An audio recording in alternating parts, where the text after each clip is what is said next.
박수를 쳐주셨으면 좋겠습니다. 너무 수고 많으셨습니다. 감사합니다. 감사합니다.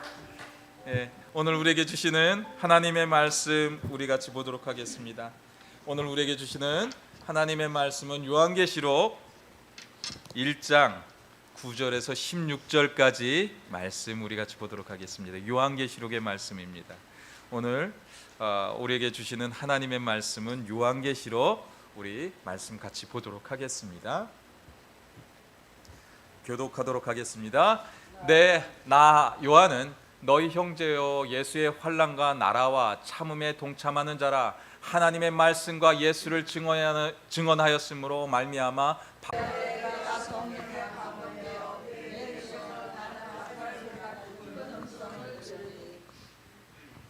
이르되 내가 보는 것을 두루마리에 써서 에베소, 서머나, 버가모, 두아디라, 사대, 빌라델비아, 라오디기아 등 7교회에 보내라 하시기로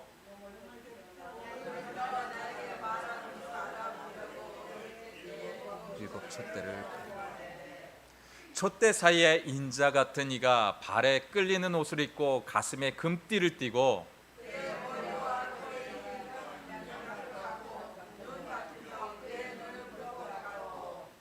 그의 발은 풀무불에 단련한 빛난 주석 같고 그의 음성은 맑은 물소리와 같으며 좌우에 날성검이 나오고 그 얼굴은 해가 힘있게 비치는 것 같더라. 아멘. 저는 지난 주일 마지막으로 에베소 강의를 마치게 되고 오늘부터는 이제 요한계시록에 나타난 7교회를 8주에 걸쳐서 설교를 하겠습니다. 오늘 우리가 보고 있는 이 요한계시록의 말씀은 기독교의 역사에 있어서요, 어떻게 보면 가장 중요한 핵심이 담겨져 있는 그런 말씀이 바로 이 요한계시록의 말씀이 아닌가, 저는 그렇게 생각을 해봅니다. 그런데 이 요한계시록이라는 이 말씀을요, 1990년대 후반에 이르게 되면서 수많은 그런 이단 종파들이 이 요한계시록의 말씀을 이용을 해서 종말론과 666이라든지 휴거라든지 이런 이야기들로 사람들의 공포감을 자극해서 사람들이 그냥 맹목적으로 교회에 나와서 모든 것을 드리고 헌신하게끔 만들었던 그 일이 이 요한계시록의 말씀을 인용해서 이루어졌던 것을 우리는 보게 됩니다.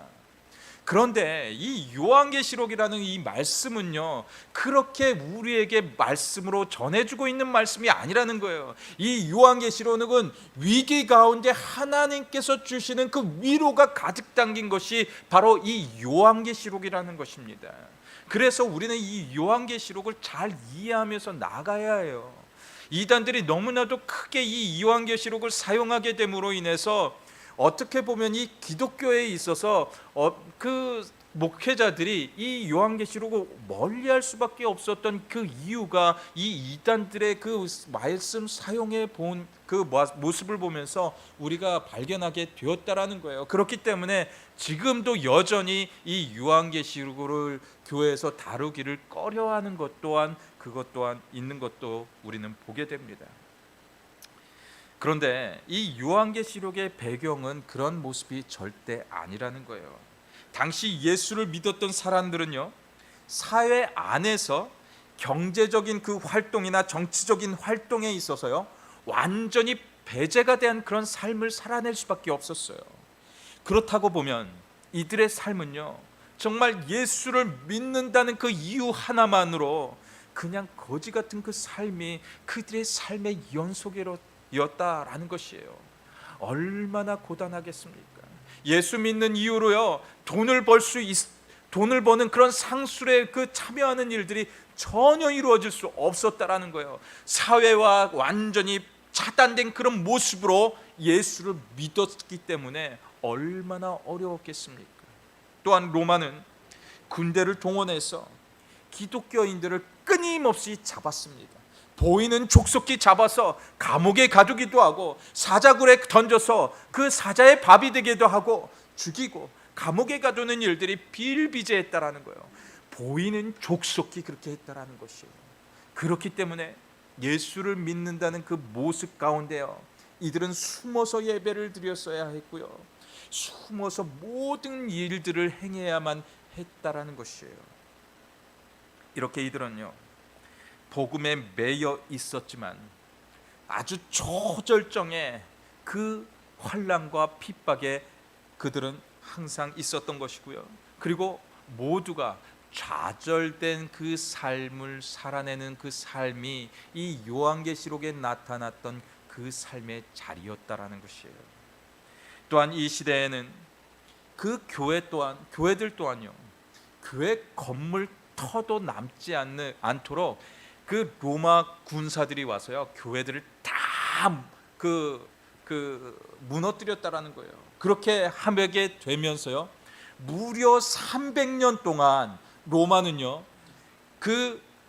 이 로마가 있는 그 땅 안에, 로마의 통치 아래에 있었던 그 모든 땅 아래요, 무려 300년 동안 교회의 건축이 이루어지지 못했다라는 것입니다. 얼마나 큰 핍박이 있었던 시간입니까? 얼마나 좌절되고 희망이라고는 찾아볼 수 없는 그 시간을 이들이 살아냈겠습니까?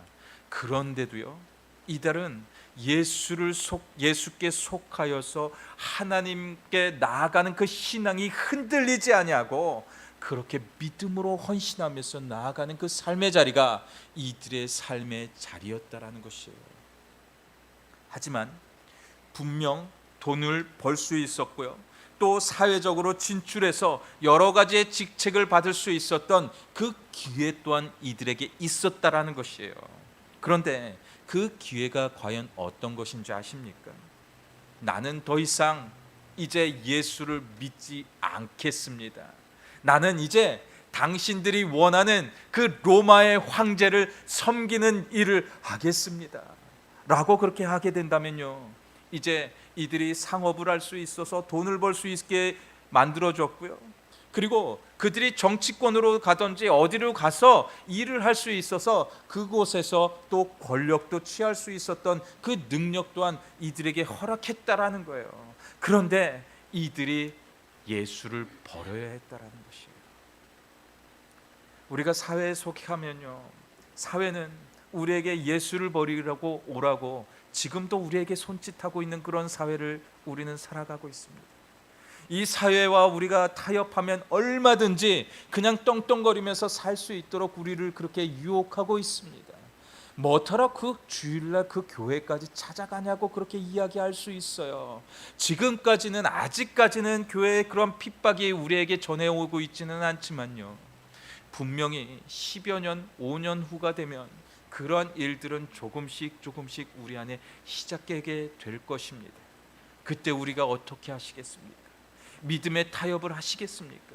그때 여전히 그냥 나는 주님께 속한 자이지만 나 또한 세상에 속한 자이기 때문에 세상과 타협할 수밖에 없습니다 하면서 세상에 속한 자로 살아내시겠습니까? 아니면 주님께 속한 자로 살아내시겠습니까?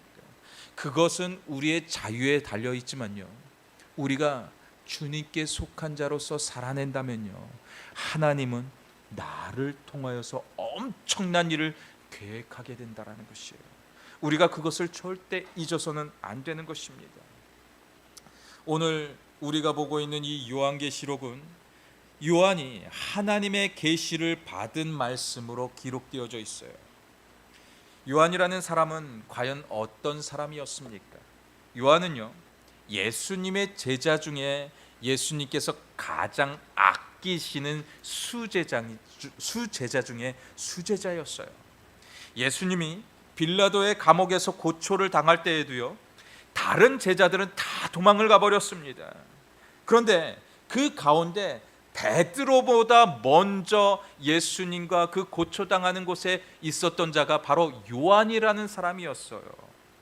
끝까지 예수의 죽음을 지켜보고 있었던 자도 또한 요한이었습니다.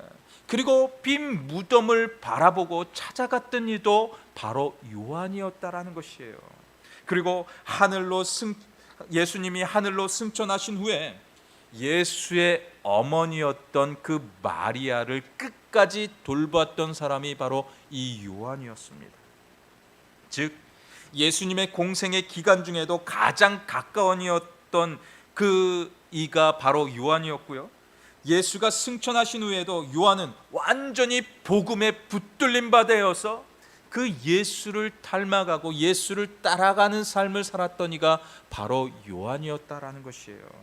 그렇다면 이 요한의 삶에 있어서 어떻게 보면 우리가 쉽게 바라보게 될 때요, 그에게 고난이 없고 그에게 힘든 역경의 순간이 없도록, 그리고 그의 자녀들과 그의 집은 아주 풍성하게 하나님께서 채우실 것을 우리가 그렇게 기대하고 바라볼 수 있는데요, 하나님은 그렇게 하지 않으시고 그에게 고난을 또 허락했던 것도 우리는 오늘 본문의 말씀을 통해서 볼 수가 있는 것이에요.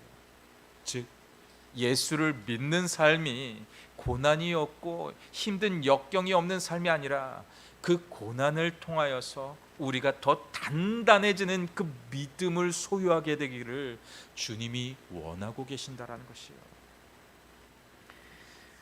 그런데 그런 요한이 예수를 전한다는 그 이유로 이제 바울이 먼저 순교를 하게 됩니다. 그리고 다른 10명의 그 제자들이요, 모두가 똑같이 로마의 군대로 인해서, 사람들로 인해서 순교를 당하게 됩니다. 그렇다면 지금 마지막 남은 자가 과연 누가 되겠습니까? 지금 마지막 남은 종교 지도자였던 이 요한을 91세 된 그 나이에요, 로마에서 각종 정치범들과 또 종교인들과 중죄인들을 다루는 감옥이 있었던 그 반모섬에 이 요한이 갇히게 됩니다. 여기서 제가 한 가지 퀴즈를 한번 내보겠습니다. 예수님의 제자 중에 가룟 유다를 빼고요, 단 한 명이 순교를 당하지 않았는지 과연 그가 누구였겠습니까? 제가 조금 전에 정답을 벌써 말씀을 드렸어요. 과연 누구입니까? 요한이라는 사람이에요. 요한은 91세 되는 나이에 반모섬에 유배가 되고 1년 6개월 동안 그는 그 안에서 고된 그 노동을 그런 노동을 하게 됩니다. 그래서 그곳에서 그 광물이 있는 그곳으로 끌려가 가지고요, 동굴 깊숙이 들어가서 그는 광석을 캐는 일을 그 안에서 하게 됩니다. 절대 이 반모섬이라는 곳은요, 그때 그 당시에요, 살아서 나오기가 절대로 불가능했던 그 섬이 바로 반모섬이라는 곳이었어요. 사람이 접근할 수 없는 섬이고요, 그리고 살아서는 절대로 헤엄쳐서 그곳에서 나올 수 없는 섬이 바로 이 반모섬이었다라는 것이에요. 당시 로마는 병들고 노쇠한 그 마지막 남은 종교 지도자 이 요한을 가두게 되면 더 이상 기독교는 힘을 쓰지 못할 것을 상상을 하고 이 요한을요, 반모섬에 가두게 되었던 것이에요. 그렇지만 하나님은 이 반모섬에서 하나님의 놀라운 계시가 요한에게 전해지게 됨으로 인해서 이 아시아에 있었던 그 힘없고 좌절만 있었던 그 아시아의 교회들에게 희망과 소망의 메시지를 전하는 그 곳으로 이 반모섬에서 요한을 사용하고 계셨다는 것이에요.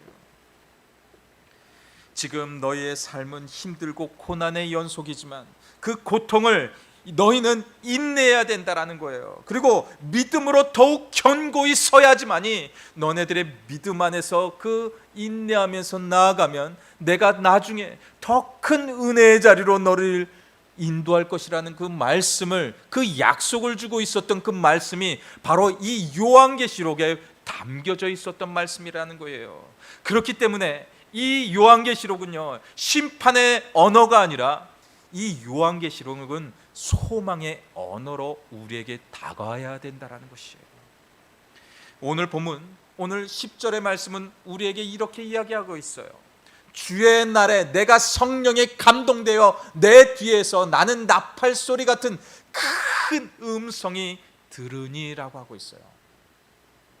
요한이 주의 날에 하나님의 위대한 음성을 들었다라는 그런 말씀으로 이 말씀이 먼저 시작되어지고 있어요.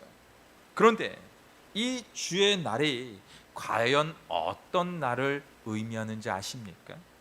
이 주의 날은요, 주님의 날, 주일을 의미하는 것이에요. 즉 지금 우리가 드리고 있는 이 주일이 하나님의 거룩한 음성이 우리에게 들려지는 날이라는 것이에요. 이 날을 사모하여 나오는 모든 성도님들께 하나님의 은혜와 축복의 은혜가 가득하게 되어지시기를 주님의 이름으로 간절히 축원드립니다. 이 주의 날은 예수님이 또 부활하신 날이기도 합니다. 또한 오순절 마가의 다락방에 성령의 충만함이 임한 날이 바로 이 주의 날이라는 것이에요. 그리고 오늘 요한은 이 주의 날에 하나님의 엄청난 계시를 듣고 있었다라는 것입니다. 즉 주의 날에 요한은요, 성령의 강림과 성령의 충만함이 가득하게 되었던 것을 느끼게 되었다라는 것이에요. 이곳에는 성령의 강림과 성령의 충만함이 가득한 줄, 또 우리가 이 예배의 자리에 이 성령의 충만함이 가득한 줄 믿으시기를 주님의 이름으로 간절히 축원드립니다. 아멘 하신 성도님께 하늘의 지혜가 임한 줄 믿으시기를 간절히 바랍니다. 요한은 성령의 임재를 통하여서요, 로마의 핍박이 심했던 그 아시아의 7교회를 향해 하나님의 계시를 들려주고 있었어요. 그리고 요한은 들은 음성을 더 자세하게 보기 위해서 몸을 돌이켰다라는 그런 이야기를 하고 있습니다. 오늘 우리에게 주시는 또 말씀 12절에서 16절까지 말씀 우리 같이 보도록 하겠습니다. 몸을 돌이켜 나에게 말한 음성을 알아보려고 돌이킬 때 7급 촛대를 보았는데 표대 사이에 인자 같은 이가 발에 끌리는 옷을 입고 가슴에 금띠를 띠고 그의 머리와 털에 희기가 흰 양털 같고 눈 같으며 그의 눈은 불꽃 같고 그의 발은 풀무불에 단련한 빛난 주석 같고 그의 음성은 많은 물소리와 같으며 그의 오른손에 7별이 있고 그의 입에서 좌우의 날선검이 나오고 그 얼굴은 해가 힘있게 비치는 것 같더라라고 하고 있어요. 지금 본문의 말씀을 보시게 되면 몇 가지의 대표적인 키워드들이 그 안에 등장하는 것을 우리는 보게 됩니다. 가장 먼저 금촛대라는 그 말씀이 우리에게 들려지고 있어요. 그렇다면 이 금촛대라는 것은 과연 어떤 것을 가리키고 있는 것이겠습니까? 이것은요, 소아시아에 있었던 7교회를 가리키고 있었다라는 거예요. 즉 이 땅에 존재하고 있는 모든 교회들이라는 것이에요. 모든 교회들이 그 정금처럼 아주 순결한 금으로 만든 촛대라는 것이에요. 촛대라는 것은 과연 또 어떤 것을 의미합니까? 촛대는요, 빛을 만들어내는 그 모습입니다. 빛은요, 비춰야 되는 것이에요. 교회는 이 땅을 비춰내는 존재라는 것이에요. 그런데 순결한 그 빛으로 이 땅을 비춰내야 된다는 것입니다. 그렇게 하나님은 우리에게 주시는 그 말씀이요, 빛 대신 그 예수 그리스도로 인해서 이 교회 또한 빛 대신 예수 그리스도를 전하는 사명을 다해야 된다고 우리에게 설명하고 있는 것입니다. 그런데 13절 말씀 가운데 이런 말씀을 또 우리에게 주고 있어요. 촛대 사이에 인자 같은 이가 발에 끌리는 옷을 입고 가슴에 금띠를 띠고 라고 하고 있어요. 촛대 사이에 인자 같은 이가 라는 것은요, 그가 이제 그 고개를 딱 치켜 들면서 저곳에 우리 촛대 사이에 우리 교회 사이에 인자 같은 분이 계시는구나. 인자가 누구십니까? 그 요한이 봤던 분은 그 예수 그리스도가 그 촛대 사이에 서 계셨다라는 거예요. 촛대 사이에 서 계셨다라는 것은요, 교회 사이에 예수 그리스도가 서 계셔서 그 교회를 돌보고 계신다라는 것이에요. 그 촛대 사이를 왔다 갔다 하시면서 우리 교회를 주님께서 그 예수 그리스도가 우리 교회 또한 붙들고 계신다라는 거예요. 우리 교회가요, 아무리 힘이 없고 아무리 우리 교회가 환난과 핍박이 온다 할지라도요, 그 예수 그리스도께서 우리 교회를 붙들고 계신다라는 거예요. 그리고 그 은혜가 충만할 수 있도록 그 인자가 그 촛대 사이에 계속 운행하고 계시는 거예요. 그 하나님의 놀라운 사랑이 우리 교회 위에 임하고 있다라는 것입니다. 우리가 이것을 믿고 나아가면 주님이 우리와 함께 하신다는 것을 분명히 말씀하고 있는 것이에요. 이것이 무엇을 의미하는 것입니까? 또 이 말씀 가운데 그 발에 끌리는 옷을 입고 가슴에 금띠를 띠고 라는 그런 말씀을 우리에게 주고 있어요. 무엇을 의미하는 것입니까? 신약 시대 이후로 예수 그리스도가 우리 모두에게 대제사장이 되어 주셨다라는 거예요. 구약 시대 때에는요, 대제사장의 신분은 사람이 행했던 모습이었습니다. 그런데 신약 시대 이후부터는 예수 그리스도가 우리 모두에게 대제사장이 되어 주셔서 우리 모두를 제사장의 신분으로 삼아 주셨다라는 거예요. 왜요? 우리가 주님의 자녀된 신분이기 때문에 그런 거예요. 우리가 자녀된 신분이기 때문에 그 주님은, 그 예수 그리스도는 우리의 대제사장이 되어 주시는 것이고, 우리는 그의 자녀된 신분이기 때문에 우리 모두가 제사장의 신분이라는 것입니다.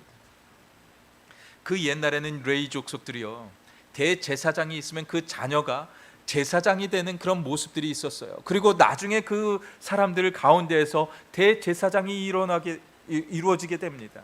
그런데 지금 이제 신약 시대 이후로 지금까지 여전히, 그리고 앞으로도 계속 우리를 제사장의 신분으로 삼아 주셨다라는 거예요. 저만, 선교사만, 목회자만, 전도사만 그렇게 삼아 주셨다라는 것이 아니라 우리 모두를 제사장의 신분으로 삼아 주셨다라는 거예요. 그럼 우리는 가정으로 돌아가서 어떤 삶을 사는 것이 옳겠습니까? 우리는 가정으로 돌아가면 우리는 제사장의 신분이에요. 주님이 우리를 자녀 삼아 주셨기 때문에 우리는 그 가정으로 돌아가면 제사장의 신분이라는 거예요. 그렇다면 우리는 끊임없이 제사장의 신분으로서 자녀들에게 하나님의 복음의 메시지를 날마다 들려주는 그 사명을 우리에게 허락했다라는 것이에요. 그렇기 때문에 그 맡겨진 사명을 우리는 이루어가는 그 사명의 자리를 지켜야 되는 것입니다. 그리고 그런 그 예수 그리스도가 친히 그 교회들을 붙들고 계신다는 것을 우리는 잊지 말아야 한다는 것이에요. 예수가 임한 교회는 절대 흔들리지 않게 되어져 있는 거예요. 그리고 이 땅의 교회는 그냥 그렇게 주님께 속한 교회는 그냥 하나님께서 놔두지 않게 된다라는 거예요. 아무리 어렵고 고된 일을 우리가 당한다 할지라도 하나님은 축복의 손으로 우리를 붙들게 되어져 있는 것이에요. 그런데 또 본문에 예수 그리스도의 음성을 대표적인 그 음성으로 표현하는 그런 말씀을 우리에게 주고 있습니다. 15절 말씀을 보게 되면 이렇게 이야기하고 있어요. 많은 물소리와 같으며 라는 그런 말씀을 또 우리에게 전해주고 있는데요, 저는 한 10여 년쯤에 그 전쯤에 그 나이아가라 폭포를 한번 다녀온 적이 있었습니다. 그곳에서 그 나이아가라 폭포에 가보면은 이제 절벽 끝에 이제 엘리베이터가 있습니다. 그래서 그 엘리베이터를 타고서 딱 내려가면 그 바로 앞에 선착장이 있는 것으로 제 기억에 가물가물합니다.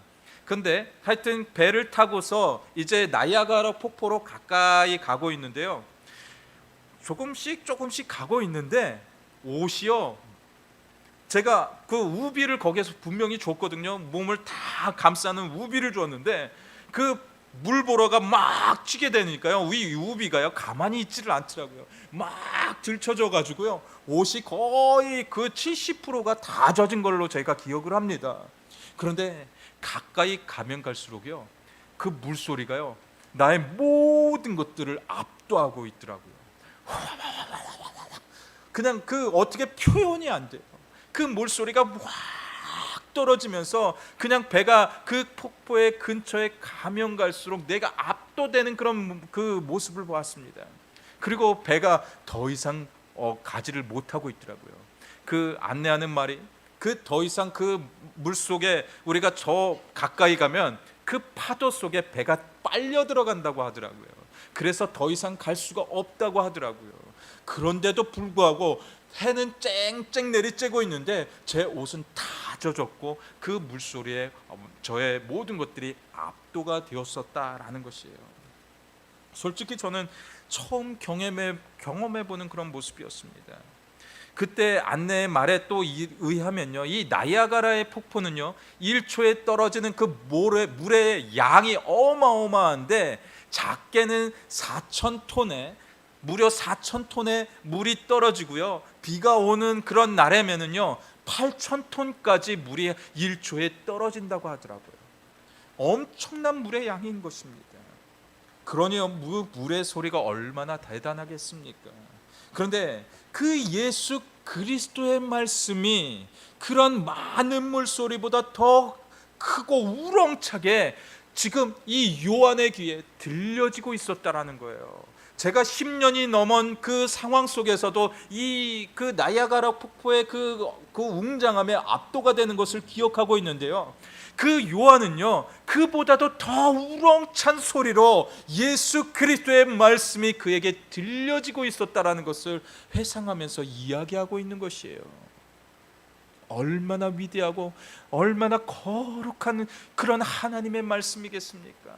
내가 이 말씀을 전하지 않으면 절대로 안 된다는 것을 그는 각인했을 것이에요. 그렇기 때문에 아시아의 7교회에게 그는 편지를 보내서 그들에게 위대하신 그 하나님의 말씀을 그가 전하는 축복을 누리게 되었다라는 것이에요. 그것으로 인하여서 아시아의 교회는요 좌절되는 상황 속에서 소망되고 희망 되신 그 예수 그리스도를 바라보는 그 축복을 그들이 누리게 되었던 것이에요. 지금 우리는 어떤 마음으로 이곳에 계십니까? 지금 어떻게 기대하시고 이곳에 오셨습니까? 그냥 기대 없이 교회에 나오시면요 하나님의 말씀은 그런 음성으로 들려지지 않게 되어져 있어요. 우리가 매주일 하나님께 나오게 될 때요 하나님의 음성의 메시지를 한번 기대하고 오시기 바랍니다. 그리고 하나님께서 나에게 어떤 말씀을 주시게 되실까 하면서 그런 기대하고 소망하는 그 마음으로 우리가 주님께 나오면요 하나님의 한없는 축복이 우리에게 임하는 줄 믿으시기를 주님의 이름으로 간절히 축원드립니다. 예수님은 요한이 죽을 수도 있는 그 위기의 순간에 주의 날에 하나님께 예배하는 요한에게 친히 나타나 주셨어요. 그를 통하여서 하나님의 교회들을 위로하고 계셨던 것입니다. 요한은 91세의 나이와 몸을 아끼지 않고 복음을 전하는 것으로 인하여서 그의 몸은 쇠약해질 대로 쇠약해진 상황이었어요. 그런데 로마는 한술 더 떠서 밤모섬에 있었던 그 곳으로 그를 보내서 광물을 캐는 중노동을 그에게 요한에게 시키고 있었다라는 것이에요. 고된 중노동으로 인해서 아무것도 다른 어떤 것도 할 수 없었던 그 육체의 한계에 부딪히도록 그 요한을 만들어냈다라는 것이에요. 그럼에도 불구하고요 그 요한은 성령에 매여져 있었다라는 것이에요. 하나님의 음성에 매여서 늘 살아내고 있었다라는 거예요. 우리의 육체의 한계가 분명히 올 수 있어요. 정말 어렵고 힘든 순간이 우리에게 당할 수 있다라는 거예요. 그렇지만 그가 늘 하나님을 바라보는 그 삶을 살아냈다라는 것이에요. 즉 주의 날을 어기지 않고 그가 찾아냈기 때문에 하나님의 음성이 주의 날에 그에게 임하고 있었다라는 것입니다. 우리는 조금만 아파도요 우리는 주의를 어기는 것을 정말 쉽게 생각하는 그런 자리를 범할 수 있습니다. 그래서 제가 자꾸 말씀을 드리지만요 될 수 있으면 기어서라도 주님의 날에 나오셔서 예배를 드려야 된다라는 거예요. 좀 어떤 순간이 와도요 이 주의 날은 우리가 좀 타협하지 않았으면 좋겠어요. 오순절 마가의 다락방에 모여서 기도한 무리는요 120명의 문도가 그 안에서 나와서 기도하고 있었어요. 그런데 그곳에서 기도하자마자 그들에게 성령의 충만함이 임했던 것이 아니라는 거예요. 그들은 열흘 동안 그곳에 모여서 정말 힘을 다해서 그 안에서 기도했습니다. 정말 날이 새도록 날이 새면서도 계속해서 끊임없이 그들은 기도했어요. 10일이 지나서 주의 날이 되게 되면서 그 안에서 열심히 하나님, 주님 역사하여 주시옵소서. 주님의 그 성령의 충만함을 우리에게 허락하여 주시옵소서. 우리에게 승천하는 그 예수가 우리 눈에 보였지만 하나님의 성령의 충만함으로 내가 정말 주님의 말씀을 태어나는 자로서 이제 제사장의 신분으로서 나아가기 원해요. 주님 역사해달라는 그런 간절함을 담고 이들이 기도하면서 나아가게 될 때 성령의 충만함이 주의 날에 그들에게 임했다라는 것이에요. 우리 교회도 지금까지 정말 어렵고 힘든 순간들을 우리는 경험했습니다. 저는 얼마 안 됐지만요 이곳에 계신 우리 성도님들은요 정말 30여 년 동안 이곳에서 정말 힘들고 어려운 순간들을 모두 본 우리의 증거자들입니다. 그 가운데 하나님이 교회를 붙들고 계셨던 것을 우리는 잘 알고 있어요. 우리가 하나님께 붙들린 자로서 하나님을 예배하는 것을 사모하고 믿음으로 구하고 나아가면요 하나님은 하나님의 교회를 지키셔요. 그것을 우리가 알아야 된다라는 거예요. 30년이라는 그 시간은요 절대 작은 시간이 아닙니다. 짧은 시간이 아닙니다. 지금도 여전히 교회가 세워져서 몇 개월 후에 교회가 없어지는 교회들이 수두룩해요. 1년을 버티기 힘든 교회들이 수두룩하고요 3년을 버티기 힘든 교회들이 수두룩하고요 그리고 10년을 버틴 교회들은 거의 없습니다. 그런데 우리 교회는요 벌써 30년이 넘은 교회예요. 그렇기 때문에 하나님이 역사하시고 하나님이 붙들고 계십니다. 그리고 우리가 기도하고 나아가면 이것이 30년, 앞으로 100년, 200년을 더하여서 하나님이 이 교회를 지키게 된다라는 거예요. 하나님은 큰 교회이기 때문에 큰 교회에 집중하고 계시는 것이 아니라요 아무리 작고 아무리 적은 무리가 모여도요 하나님께 간절히 매달리는 교회를 하나님은 그 교회를 사랑하시고 들어 사용하게 된다는 것이에요. 우리가 절대 이것을 잊어서는 안 되는 거예요. 큰 교회고 사람이 많기 때문에 부흥하고 있기 때문에 그 교회가 하나님의 축복을 누리는 것이 아니라 아무리 작더라도 하나님을 바라보는 교회를 하나님은 집중하고 계신다는 것을 우리는 잊어서는 안 된다는 것입니다. 우리의 가정도 마찬가지예요. 어떤 순간에서도 우리는 타협하는 그 모습을 우리는 보내서는 안 되는 것입니다. 이 주의 날은 온전히 주님의 날이에요.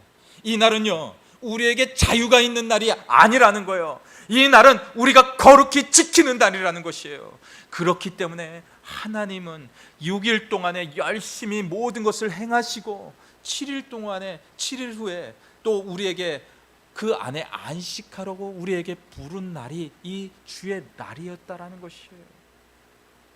이제 더 이상 우리 가족들과도요 이 날은 좀 타협하지 않았으면 좋겠어요. 부득이함으로 몸이 아파서 나오기 힘든 그 모든 것들 외에는요 이 주의 날을 한번 사모해 보시기 바랍니다. 주의 날에 우리가 놀러 가자는 그 가족들의 이야기가 들려오게 될 때요 한번 믿음으로 한번 이렇게 담대하게 그들에게 선포했으면 좋겠어요. 이 날은 내 날이 아니야. 이 날은 주님께서 우리에게 허락해 준 날이야. 이 날은 내가 지키는 날이야. 하나님께 나오는 날이야. 나는 예배자의 모습으로 하나님께 나아가는 그 날이 바로 이 주의 날이야. 미안해 하지만 너희들끼리 한번 다녀와. 그렇지만 그것을 너희들도 취소하고서 함께 우리 교회 가면 더 좋겠어. 그런 축복을 우리가 누렸으면 좋겠어. 하나님께 속한 삶이 축복의 삶이야. 하나님을 의지하는 삶이 축복의 삶이야. 그렇게 한번 우리가 우리 가족들에게 그렇게 선포했으면 좋겠어요. 그런 가족은요, 그런 자녀들은요, 하나님이 보호하세요. 정말 죄악으로 물들어 있고 죄악으로 만연한 이 세상을 지금 우리는 살아내고 있어요. 이 죄악으로 만연한 이 세상 가운데 우리의 가족을 지키기 위한 것이 과연 무엇이라고 생각되어 주십니까? 세상의 법은 점점 악해지고 있어요. 하지만 하나님의 법은 영원토록 변하지 않는 법이라는 거예요.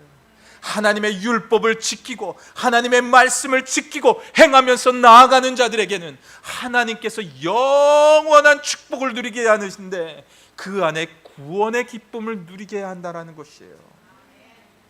이 축복을 우리 가족이 누려야 되지 않겠습니까? 우리가 주님께 떠난 삶을 살아내면요, 그 구원의 축복은요, 우리 가정 가운데 끝까지 이루어낼 수 없어요. 우리의 2대, 3대, 4대, 5대, 7대, 8대, 10대, 30대에 걸쳐서 하나님의 축복을 누리기 위해서는 단 한 가지, 우리의 가정이 주님께 속한 자가 되어 주님의 나를 지키는 삶을 살아내게 될 때 이루어지게 된다는 것이에요. 이 날은요, 타협하는 날이 아닙니다. 이 날은 그냥 내 친구들이 와서, 내 자녀들이 이제 장성하여서 나를 위해서 이렇게 좋은 시간을 만들어줬는데 내가 이것 한 번쯤은 범해도 되지 않겠어? 라고 할 수 있어요. 이것이 바로 세상과 타협하는 모습이에요. 하지만 이 주의 날은 절대 그렇게 하지 마시기 바랍니다. 이것은 하나님이 거룩히 구별되어 우리에게 베풀어진 축복의 날인 거예요. 이 날을 기뻐함으로, 감사함으로 매일의 삶 가운데 지켜나가는 우리 모두의 삶의 자리가 다 되어주시기를 주님의 이름으로 간절히 축원드립니다. 마지막으로 그런 교회를 7별이 지킬 것이고 좌우의 날선검으로 지킬 것이며 그 얼굴에는 해가 힘차게 비칠 것을 우리에게 말씀하고 있어요. 우리 16절 말씀 같이 봅니다. 그의 오른손에 7별이 있고 그의 입에서 좌우의 날선검이 나오고 그 얼굴은 해가 힘있게 비치는 것 같더라 라고 하고 있어요. 즉 고난과 고통의 삶을 살고 있는 교회에게 예수님의 소추종을 들고 있었던 그 천사들이 각 교회에게 임하여서 그 교회를 돌보겠다고 말씀하고 있는 거예요. 하나님은 우리의 가정 또한 마찬가지로 돌보고 계십니다. 우리의 가정이 하나님께 하나로 합해서 하나님을 예배하는 삶을 살아내고 하나님께 기도하는 삶을 살아내면 하나님께서 그 가정 속에 하나님의 천사들을 보내주셔서 그 가정 또한 지키겠다고 말씀하고 있는 거예요. 그런데 어떻게 해요? 좌우의 날선 검이 나오고 그 얼굴에는 해가 힘있게 비치는 것 같더라. 그 좌우의 날선 검을 가지고 어떤 사단의 세력도 다가오지 못하도록 우리를 보호하시겠다라는 약속의 말씀을 주고 있는 거예요. 그리고 너네들이 해처럼 빛나는 눈으로, 그 빛나는 눈으로 내가 늘 보호할 것이다. 뜨거운 광선으로 너희들을 인치시고 도와줄 것이라는 그 말씀을 우리에게 주고 계시는 거예요. 어떤 순간에서도 어둠에 거하는 자들은 하나님의 영이 임하지 못하겠지만요, 하나님의 빛을 맛본 자들, 하나님의 빛에 속한 자들은 하나님께서 그 밝은 빛으로, 해의 뜨거운 태양으로 우리를 돌보겠다라는 그 말씀을 주고 있는 것입니다. 우리의 오늘 살아내는 그 삶을 어떻게 살기를 원하고 계세요? 우리가 주님께 속한 삶을 사면 분명히 그 삶은 하나님께서 돌보십니다. 하나님께서 책임지십니다. 그리고 그 삶을 통하여서 하나님의 일들을 나의 자녀를 통하여서 그리고 우리를 통하여서 분명히 시작하게 된다는 것이에요. 그런 삶을 다 살아내는 우리 모두의 삶의 자리가 다 되어주시기를 주님의 이름으로 간절히 축원드립니다. 이 시간 우리 같이 기도하면서 나아갔으면 좋겠어요. 우리 같이 기도할 때 하나님, 정말 우리가 주님께 속한 자가 되었으면 좋겠어요. 이 땅을 살아낼 때 이 주의 날을 감사함으로 살아냈으면 좋겠어요. 세상에 속한 자가 되지 않게 하시고 주님께 속한 자가 되어서 주의 날을 기뻐하면서 감격하면서 기대하면서 살아내는 그런 우리의 인생이 되게 해달라는 그런 간절함을 담고 이 시간 우리 같이 통성으로 기도하시면서 나아가겠습니다. 주여 아버지, 주여 아버지, 주여 아버지, 우리의 마음과 우리의 생각이 주님께 온전히 속하여 줄 수 있도록 하나님 역사하여 주시옵소서. 주님의 마음을 가지고 오늘도 살아내게 하여 주시고 주님께 속한 삶으로 우리가 살아내서 정말 기뻐하면서 감사하면서 그렇게 은혜 안에 살아낼 수 있는 그런 우리의 삶이 되어지기를 간절히 소원합니다. 능력의 하나님께서, 사랑의 하나님께서 우리의 삶의 여정을 그렇게 인도하시고 붙들어 주시옵소서. 주의 마음을 가지고 오늘도 살아낼 수 있는 그런 우리의 삶의 영역들 되어질 수 있도록 역사하여 주시옵소서. 주께서 도우시고 인도하실 줄 믿습니다. 이 땅에 내 삶이 비록 버겁더라도 우리 같이 고백하는 마음으로 같이 찬양하면서 나아가도록 하겠습니다.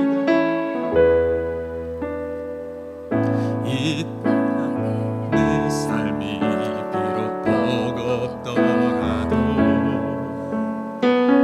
주님의 선하심 나 믿으며 가리. 이 작은 자통에 주가 이뤄 가시니 감사로 사는 삶 나 살기 원하네.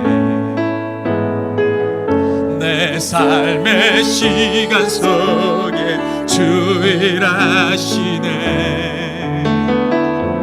내 모든 여정 속에 함께 하시네. 깊고도 크신 주의 영광을 나 보리라. 위대하신 주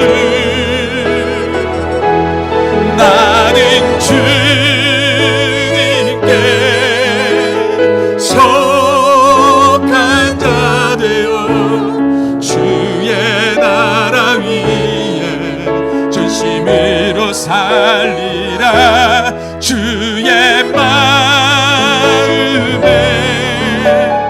합한 자 되어 맡기신 소명 이루리. 이 땅에 내 삶이, 이 땅에 내 삶이 비록 버겁더라도 주님의 선하심 나 믿으며 가리. 이 작은 자통에, 이 작은 자통에 주가 이뤄 가시니 감사로 사는 삶 나 살기 원하네. 내 삶의 시간 속에 주 일하시네. 내 모든 여정 속에 함께 하시네. 깊고도 크신 주의 영광을 나 보리라.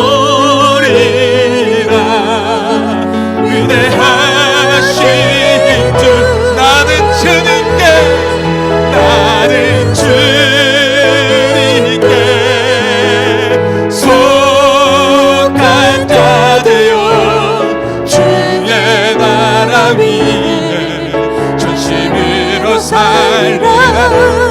주의 마음에 합한 자 되어 맡기신 소명 이루리. 나는 주님께, 나는 주님께 속한 자 되어 주의 나라 위에 전심으로 살리라. 주의 마음에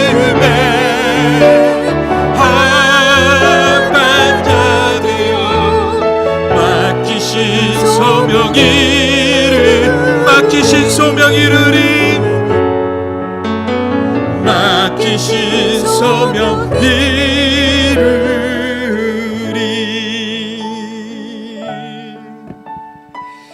그렇습니다. 주님, 이 땅을 살아내면서 고난과 역경을 피하면서 살아갈 수는 없지만 그 가운데, 고난 가운데 주님의 힘을 힘입어 하나님 이 땅을 살아낼 수 있는 우리 모두가 되어줄 수 있도록 역사하여 주시옵소서. 우리의 마음과 우리의 생각 모두가 하나님 주님께 속한 자가 되어서 그렇게 살아낼 수 있도록 인도하여 주시고, 이제 주의 날을 감사하면서 기뻐하면서 감격하면서 우리가 살아낼 수 있도록 더욱 우리의 삶의 자리를 윤택케 하시고 주의 말씀으로 더욱 풍요로운 삶의 자리가 되어줄 수 있도록 역사하여 주시옵소서.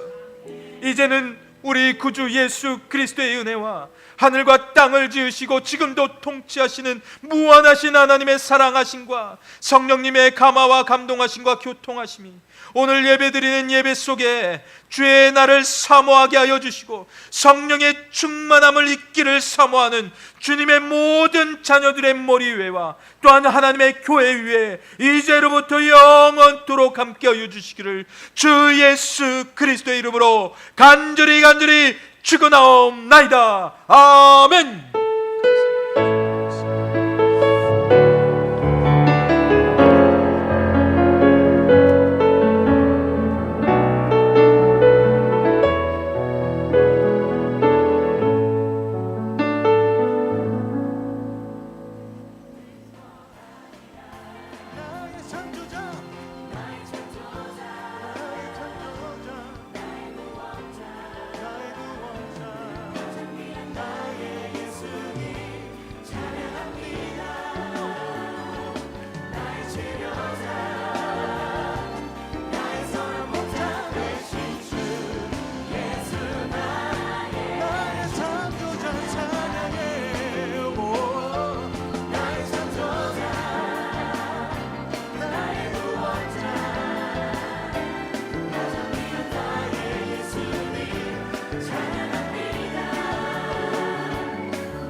창조자, 구원자, 치료자가 되시는 예수 그리스도만 높이기를 원합니다.